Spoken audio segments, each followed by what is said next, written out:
Haleluya, puji Tuhan. Berjumpa lagi kita dalam video pembelajaran dalam topik bibliologi ya.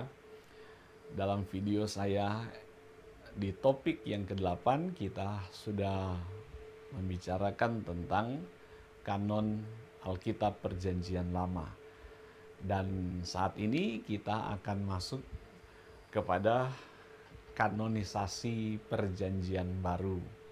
Seperti saya katakan di topik sebelumnya bahwa dalam proses kanonisasi Perjanjian Baru melewati proses yang lumayan alot, bisa saya katakan demikian, atau lumayan agak rumit, panjang, karena melewati beberapa proses ya, proses sehingga pada akhirnya bisa diputuskan, dan ini butuh ratusan tahun juga sampai semua bisa menerima ya, bisa sepakat menentukan kanon Alkitab Perjanjian Baru untuk mendampingi kanon yang sudah ada sebelumnya atau kanon Perjanjian Lama. Oke, puji Tuhan. Ya, mari kita mulai. Jadi kanon Alkitab Perjanjian Baru memiliki latar belakang seperti yang saya katakan tadi yang jauh berbeda. Nah, kanon Perjanjian Baru ini dimulai atau ya berawal dari Kristus yang menjadi ukuran iman atau rule of faith, ukuran iman. Atau dalam bahasa Latin regulum fidei ya, ukuran iman. Nah, kalau kita lihat dalam slide saya buat dalam bentuk tabel, regulum fidei ini atau ukuran iman Kristus, jadi kehadiran Yesus di masa Perjanjian Baru menjadi satu ukuran iman yang baru bagi orang-orang pada masa itu ya. Pada awal gereja, pengajaran Kristus ya hanya berdasar atau mengandalkan tradisi oral ya. Jadi di masa gereja mula-mula yang mendampingi Alkitab Perjanjian Lama yaitu surat-surat rasul. Jadi surat-surat rasul itu jadi mendampingi Perjanjian Lama yang menjadi makanan rohani bagi orang-orang Kristen mula-mula ya, orang-orang percaya, murid-murid Kristus pada awalnya. Sementara pengajaran Kristus hanya tradisi oral ya, dari mulut ke mulut. Ya memang orang-orang Ibrani punya budaya demikian. Mereka suka menceritakan kepada anak-anak mereka, keturunan-keturunan mereka. Jadi tradisi itu yang dipertahankan. Namun murid-murid Kristus menyadari bahwa kalau hanya mengandalkan tradisi oral akan bisa terjadi penyimpangan. Kenapa? Karena kalau hanya sebatas perkataan, bukan dalam bentuk tertulis, ketika bahasa ini berhadapan dengan budaya, berhadapan dengan agama, berhadapan dengan filsafat, pemikiran-pemikiran manusia, maka pengajaran Kristus ini akan bisa menghasilkan penafsiran atau interpretasi yang berbeda dari apa yang Yesus maksudkan. Bahkan interpretasi ini bisa berlawanan dengan pengajaran yang sebenarnya. Ya karena apa? Ya karena tadi saya katakan budaya ini kan kuat. Kemudian agama pada saat itu, kemudian apalagi filsafat, ya bisa membuat orang memiliki pandangan, ya, bisa membuat orang memiliki menerjemahkan kata-kata Yesus, memiliki interpretasi, penafsiran yang berbeda-beda, ya. Akhirnya pengajaran yang asli akan apa ya? Akan mengalami perubahan, ya. Akan mengalami perubahan. Akhirnya menjadi apa ya, bisa saya kata unorthodox atau heretik, tidak murni lagi, ya. Pengajaran tidak murni lagi. Kenapa? Karena bisa dipengaruhi oleh budaya, agama atau filsafat kalau hanya mengandalkan tradisi oral, ya. Makanya saudara-saudara, oleh rasul mereka akhirnya berinisiatif, ya, untuk menulis pengajaran-pengajaran Yesus, ya. Nah, karena kesadaran akan hal itu, maka Injil mulai ditulis untuk menambahkan surat-surat rasul yang sudah ada sebelumnya, ya. Para rasul mulai menuliskan pengajaran-pengajaran Yesus untuk mendampingi surat-surat rasul yang sudah ada sebelumnya, ya. Kita tahu bahwa ada surat-surat dari Rasul Paulus, surat-surat dari Rasul Petrus, surat-surat dari Rasul Yakobus, ya. Nah, itu kan sudah ada sebelumnya. Baru kemudian Injil ditulis oleh para rasul. Nah, dari ketika ini sudah ada, barulah kanon perjanjian baru itu ada. Jadi kanon perjanjian baru sudah lengkap, ya. Ada surat-surat dari rasul-rasul, termasuk di dalamnya Wahyu, kemudian ada Injil, ya. Nah, itu kurang lebih kronologinya sampai sedemikian. Nah, kalau kita mau menilik waktu ke waktu, ya, kanon yang muncul di awal-awal gereja mula-mula, sebenarnya seperti saya katakan tadi, agak sedikit rumit, ya. Ada masa di mana orang-orang percaya, orang Kristen menerima kanon yang ini, ya. Kemudian pada masa berikutnya mengalami perubahan, ya. Ya, terjadi di dalam beberapa konsili yang diadakan, ya. Ya, ada juga di mana konsili harus berdebat, bahwa ada sebagian yang mengatakan bahwa kitab ini harus masuk, ada yang tidak sependapat kitab ini harus masuk, ya. Mungkin saya bisa tampilkan dalam tabel yang akan saya tunjukkan sebentar. Nah, jadi apa yang kita lihat pada tabel ini, maaf, apa yang kita bisa lihat dalam tabel ini, dari kebangkitan Kristus sampai muncul kanon perjanjian baru, kanon ini nanti final.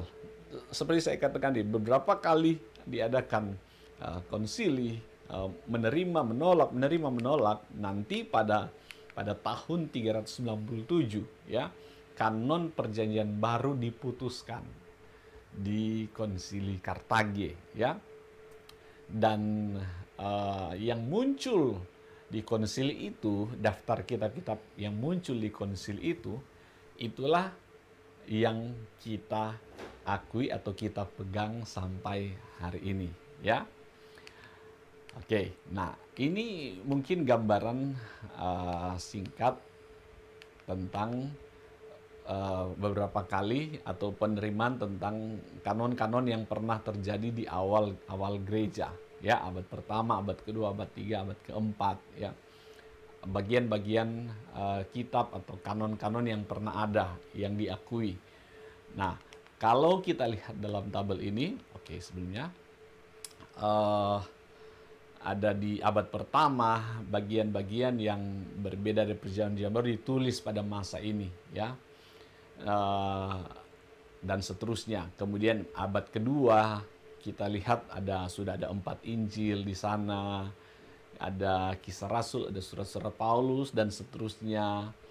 Ada juga kitab yang dipakai secara pribadi, ya, tapi tidak digunakan secara umum. Contoh kitab Gembala Hermas, ya.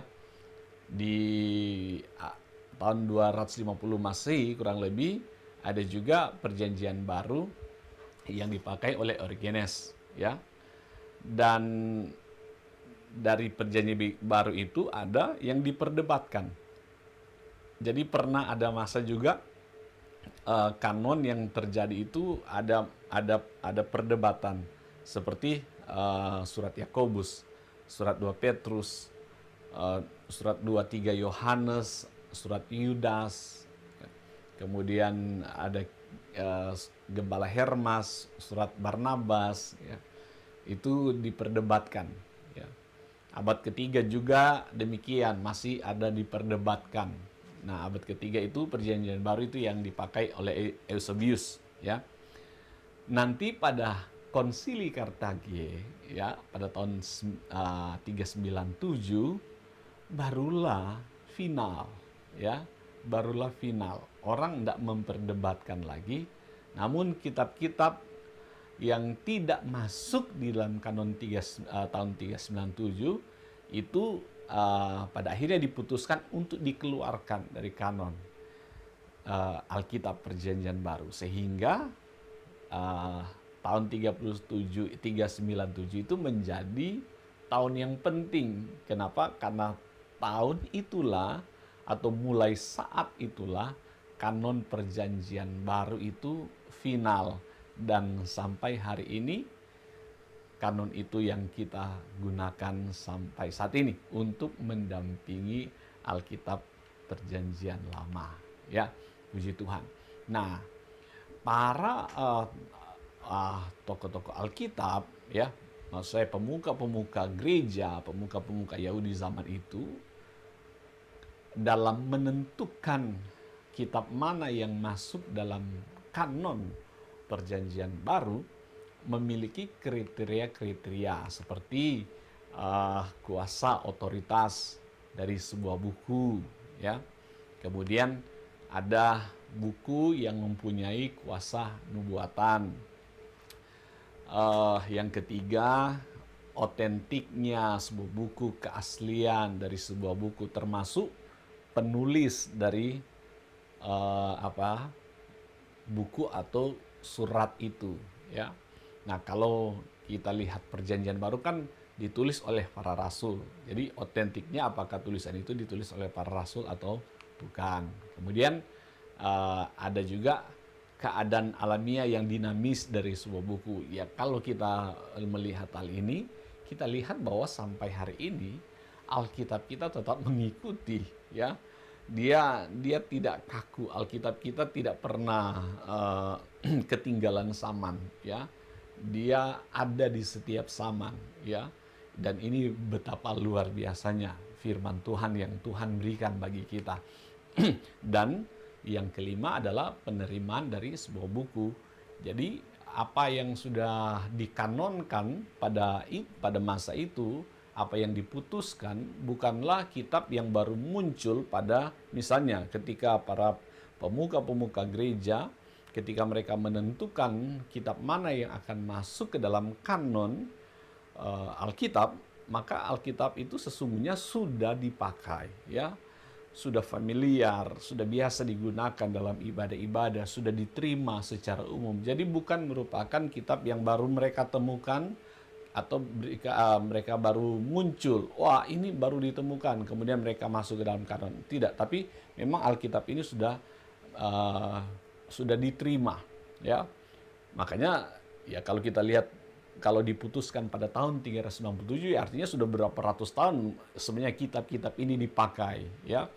Jadi sidang itu, ya, konsili itu hanya memutuskan, ya, tinggal memutuskan, tapi sesungguhnya itu sudah biasa digunakan oleh orang-orang Kristen di awal gereja, ya.